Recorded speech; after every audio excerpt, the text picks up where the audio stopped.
নমস্কার বন্ধুরা, আমি কৃষ্ণভাই কিচেনে আপনার সবাইকে স্বাগত জানাই। কেমন আছেন সবাই? আশা করি আপনারা সবাই ভালোই আছেন। আবারও বন্ধুরা ফিরে এলাম নতুন একটা রেসিপি নিয়ে। আজকে আমার রেসিপি হলো পাঙাশ মাছের ঝাল। তো বন্ধুরা প্রথম থেকে শেষ পর্যন্ত ভিডিওটা দেখার অনুরোধ রইল। আশা করি আপনাদের ভালো লাগবে। তাহলে চলুন দেরি না করে রেসিপিটা শুরু করা যাক। সবার প্রথমে আমি পেঁয়াজ কাটা থেকে শুরু করছি। তো পেঁয়াজগুলো এইভাবে ঝিরিঝিরি করে স্লাইড করে কেটে নেব। বন্ধুরা আমি এখানে দুটো টমে দুটো পেঁয়াজ নিয়েছি। তো আপনারা চাইলে এর থেকে আরও বেশি নিতে পারেন, তো আপনাদের পরিমাণ অনুযায়ী।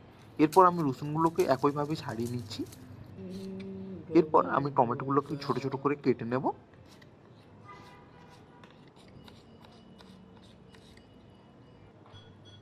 ফাইনালি বন্ধুরা টমেটোগুলো কাটা কমপ্লিট হয়ে গেল। এরপর থালির মধ্যে আমি রেখে দিচ্ছি। তো এরপর আদাগুলো কেটে নেব। এভাবে ছুরি দিয়ে কুচি কুচি করে প্রথমে কেটে নিয়ে পেস্ট করলে সহজে বন্ধুরা ভালো করে পেস্ট হবে। তো বন্ধুরা যেহেতু আমার কাছে কোনো মিক্সার মেশিন নেই, তাই আমি এটা হাতের মাধ্যমে করছি।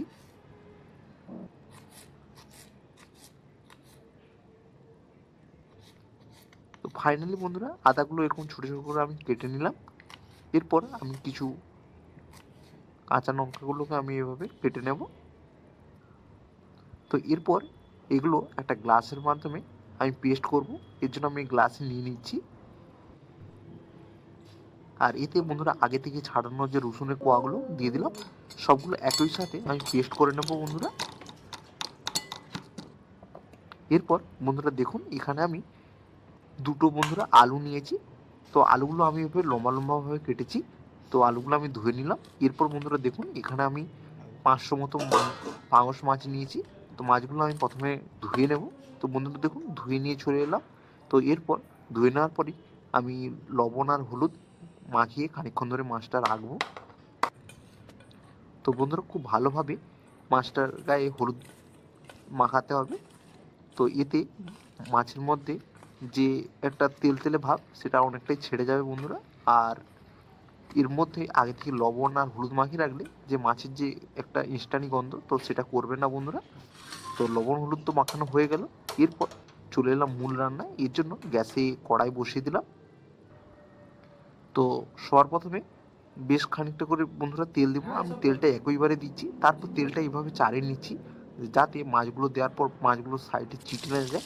তো বন্ধুরা তেলটা পুরোপুরিভাবে ফুটে যাওয়ার পরে একে একে করে বন্ধুরা মাছগুলো ভেজে নেব।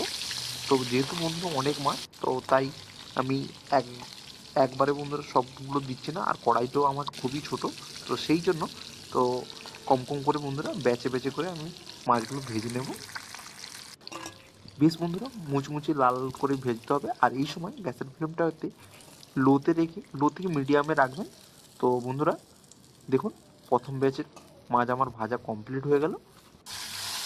তো এরপর দ্বিতীয় ব্যাচটাকে ঠিক একইভাবে বন্ধুরা ভেজে নেব।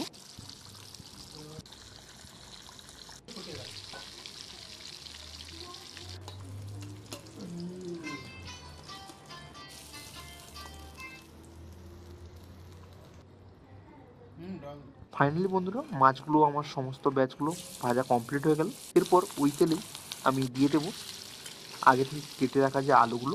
তো আলুগুলো বন্ধুরা ফ্রাই করে নেব। তো আলুগুলো বন্ধুরা ভাজা কমপ্লিট হয়ে গেল। এরপর থালির মধ্যে আমি তুলে রাখছি।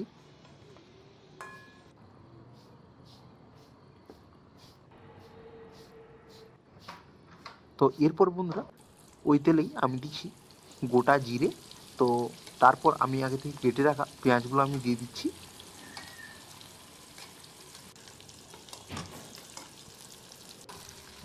তো পেঁয়াজগুলো বন্ধুরা লালচে বাদামি করে ভেজে নিতে হবে। তো গ্যাসটাকে মিডিয়াম থেকে লোতে রেখে বন্ধুরা পেঁয়াজটা খুব সময় ধরে ধরে ভাজতে হবে। আর না হলে বন্ধুরা গ্যাসের ফ্লেমটা যদি প্রথম থেকেই হাই রাখেন তাহলে পেঁয়াজগুলো পুড়ে যেতে পারে। তো এই জন্য গ্যাসের ফ্লেমটাকে মিডিয়াম থেকে লোতে রেখে বন্ধুরা পেঁয়াজটাকে ভেজে নেওয়ার পর, তো পেঁয়াজের মধ্যে যখন দেখবেন যে গোল্ডেন কালার চলে এসছে, যে তখন তারপর আগে থেকে কেটে রাখা যে টমেটোগুলো আমি দিয়ে দিলাম। তো টমেটো থেকে বন্ধুরা যেহেতু জল ছাড়বে, তো এতে আর এরপর আমি যে লবণ দিলাম স্বাদ মতো। তো লবণ দেওয়ার পরে আমি এভাবে খুন্তি দিয়ে নাড়াচাড়া করব।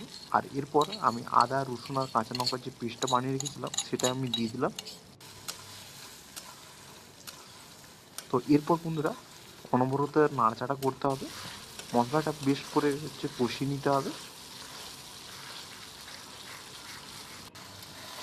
তো বন্ধুরা এই সময় যে সবসময় খুন্তি দিয়ে নাড়াচাড়া এই জন্য করতে হবে যাতে বন্ধুরা নিচে মশলাটা কোনোভাবে লেগে না যায়। এরপর একে একে আমি গুঁড়ো মশলাগুলো দিয়ে দিচ্ছি। 1 চামচ হলুদ গুঁড়ো, 1 চামচ লাল লঙ্কার গুঁড়ো, আর 1 চামচ ধনে জিরে গুঁড়ো। তো এই সমস্ত মশলাগুলো দিয়ে আবার খুন্তি দিয়ে নাড়াচাড়া করব। তো গ্যাসের ফ্লেমটাতে লো থেকে একটু মিডিয়ামে রাখবেন। তো দেখুন বন্ধুরা ধীরে ধীরে করে মশলাটা থেকে তেল ছাড়তে শুরু হয়েছে।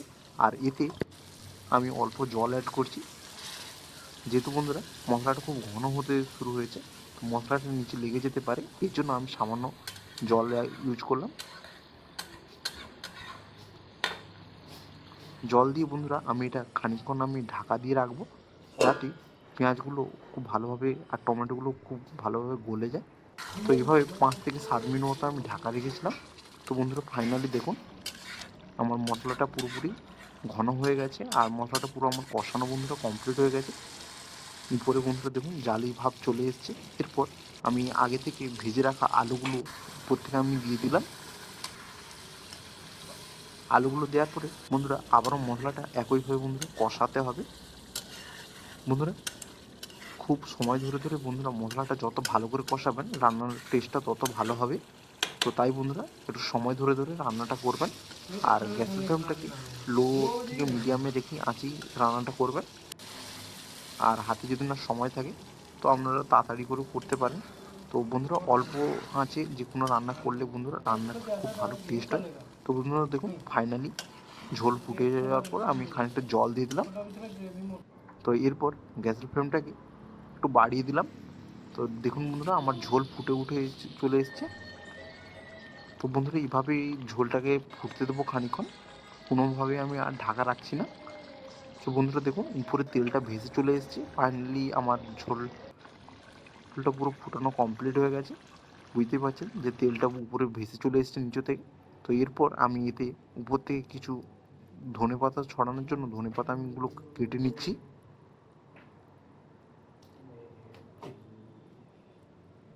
তো এরপর আগে থেকে যে ভেজে রাখা মাছগুলো আমি দিয়ে দিচ্ছি। তো বন্ধুরা এই সময় আমি সমস্ত মাছগুলো দিচ্ছি না, এই সময় আমি অল্প কিছু মাছের ঝাল করে বন্ধুরা দেখাচ্ছি। কারণ বন্ধুরা আমরা দুজন থাকি, তো সেই জন্য তো একসাথে অত মাছ খাওয়া সম্ভব না। তো তাই বন্ধুরা আমি অল্প কিছু মাছের ঝাল করে দেখালাম। তো বন্ধুরা এইভাবে আপনারাও বাড়িতে একবার হলেও ট্রাই করবেন, আশা করি আপনাদের ভালো লাগবে। আর শেষ পাতে দেখুন আমি উপর থেকে কিছু ধনেপাতা বন্ধুরা আমি ছড়িয়ে দিলাম। দেখুন দেখতে কতটা সুন্দর হয়েছে, আর মাছের ঝোলের কালারটা বন্ধুরা কেমন হয়েছে অবশ্যই তা কমেন্ট করে জানাবেন। তো কিংবা আপনারা হয়তো অনেকেও আগের থেকে আরও ভালো কিছু রেসিপি ট্রাই করেছেন, তো অবশ্যই কমেন্টের মাধ্যমে আপনাদেরকে মতামত জানাবেন। তো আজকের রেসিপি যদি আপনাদের ভালো লেগে থাকে অবশ্যই লাইক শেয়ার একটা কমেন্ট করতে ভুলবেন না। আর চ্যানেলে যদি নতুন হয়ে আসেন চ্যানেলটিকে অবশ্যই সাবস্ক্রাইব করে আমার পাশে থাকবেন। তো বন্ধুরা দেখুন আমরা আজ ভাত খাচ্ছি, তো ভাতে বন্ধুরা দেখুন মাছের পিসগুলো কত সুন্দর হয়েছে। তো বন্ধুরা অবশ্যই কমেন্ট করে জানাবেন যে আজকের এই ছোট্ট রেসিপিটা আমার কেমন লাগলো, আর ভালো লেগে থাকলে অবশ্যই একটা লাইক শেয়ার করে দেবেন। তো দেখা হচ্ছে নতুন একটা পরবর্তী ভিডিও নিয়ে। ভালো থাকবেন, সুস্থ থাকবেন, ধন্যবাদ।